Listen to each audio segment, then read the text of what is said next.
event house at CenturyLink Field, and the doors have just opened to let probably 1,000 homeless people in for services here, organized by United Way.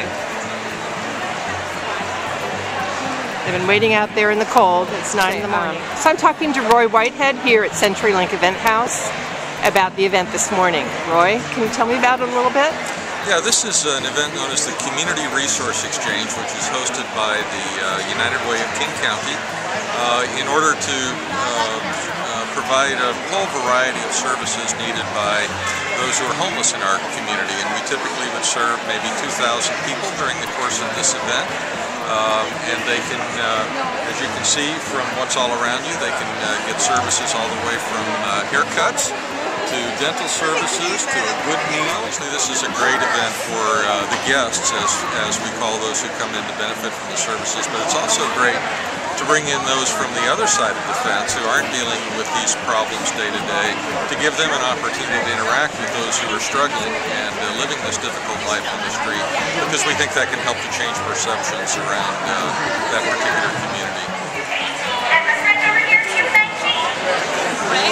Nice to meet you. Go ahead. There you go. Just pop that on so that you can see. So, thanks for taking a few minutes to help us gather information for the event. It also gives me a chance to let you know about the services that are available here. Plus, we hope that your answers to these questions will help us better understand what services are needed in the community.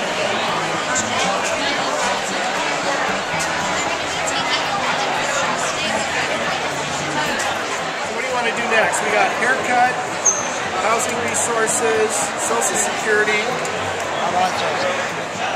Right, you said info on Social Security programs or other programs. So let's see here. We can do that. You want to check the haircut area, see if there's some availability? Let's check that out.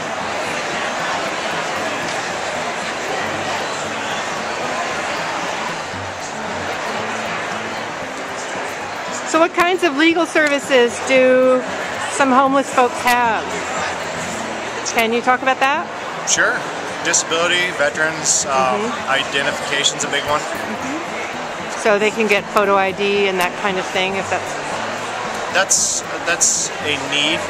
Oftentimes, if they're homeless, they're sleeping outside.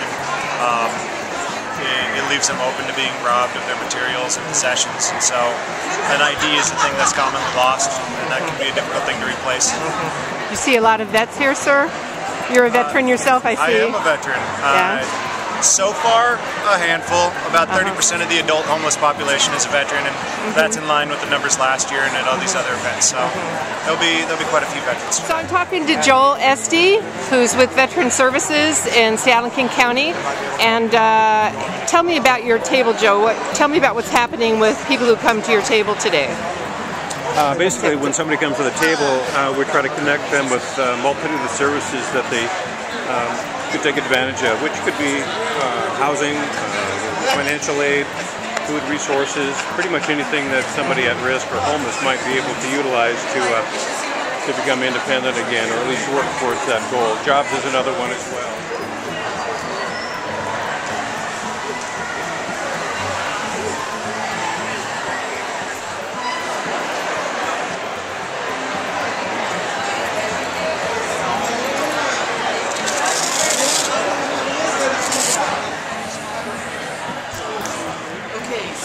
I'm going to ask my question differently.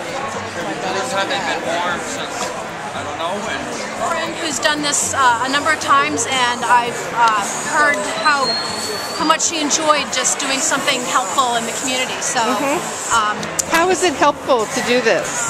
Particularly for folks who are out on the street, it's very hard on their feet. So if we can give them a chance to get them cleaned up and give them a warm pair of socks and a clean pair of socks, that's really good. If there's like open wounds, then we send them over to the healthcare section so that they can deal with that. Because you're right, open wounds and infections are very serious.